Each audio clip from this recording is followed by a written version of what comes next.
So I think that Doctor Purging wants to do Force related experiments on Sweet Baby Yoda. I think that's why they wanted him in the first place. That's why the doctor specifies that he wanted him alive, while Werner Herzog was like, "We'll take him Eh, dead too." we don't care if it's a dead baby. It's Well, the thing is, like, I could see.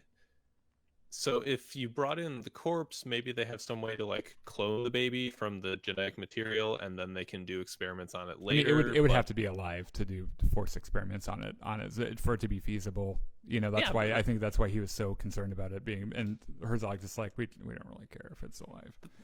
that's what I'm saying. Like, if you clone the baby, then you have to wait for the baby to grow at least a little bit before you can do any force experiments on it, and that just kicks back your timeline on your science years, if not 50, decades. 50 years apparently because they age so slowly. Yeah. Yeah, there was what was the other Yoda thing that I was thinking about?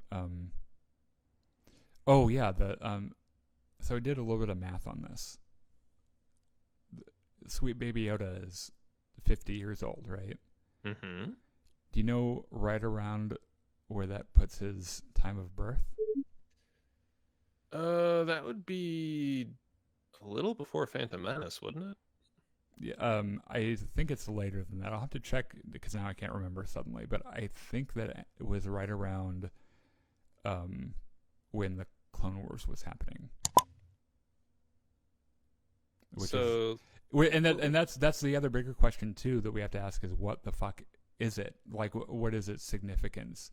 Is it yeah. is it a clone of Yoda or something? Like, where is this Hmm. species from? I think that I think we've established that they're a species now. Yoda and Yaddle Yep. weren't the only ones, and I think that there's a high likelihood that they're all force sensitive.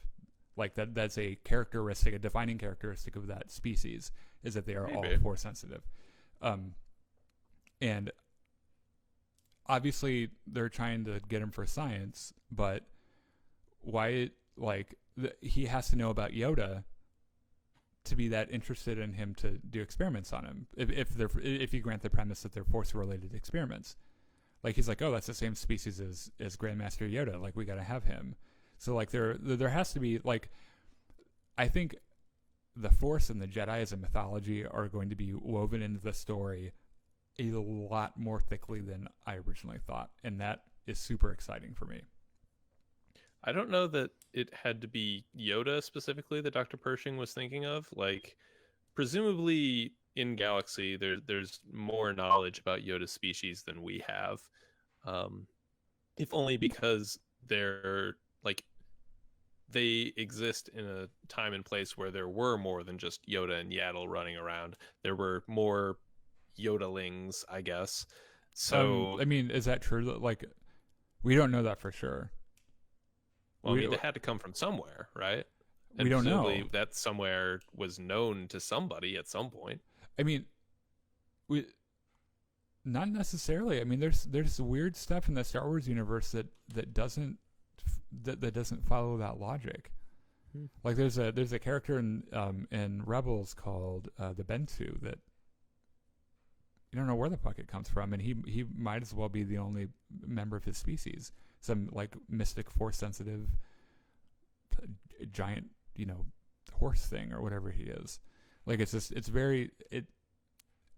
really weird. I'm glad they're getting into it because like we know nothing about it. And we know famously that George Lucas was very against developing Yoda as a character because he would there was something cool about how much like mystery surrounds him and the fact that he's a beloved character in the universe and they didn't want to fuck it up.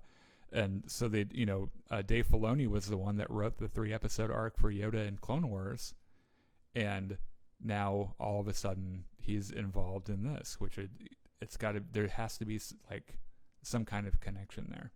That is interesting, actually, that Dave Filoni has so much involvement with giving Yoda backstory now. I'm telling you, man, Dave Filoni is the guy that has developed a lot of what we know about the Force and a lot of what we know about the Jedi in a canon sense. I wonder if he's going to get that trilogy that Benioff and Weiss lost I all would, of a sudden. I would have given it to him in the first place. Fuck Benioff and Weiss. Like seriously, Dave Filoni, he writes incredible stories. Like, he should be the head of the story group at Lucas. Like, he should be the one guarding the flame of the story. Like, and like, if you watch him talk, or if you he's just so passionate about Star Wars, and he's so knowledgeable about it, and like, he's like us. Yeah. Like, he would do something like, if he didn't have the job he had, he'd probably be doing something like what we're doing. He'd be talking to people about Star Wars. It's just kind of like one of his big passions. Which, by the way, if anyone from the Lucas Story Group ever sees this, I totally would work for you. Yeah. And do Star Wars. Send me an things. email. I'll come to work at Lucas. Yeah. Shit. Probably would do it for free. Anyway,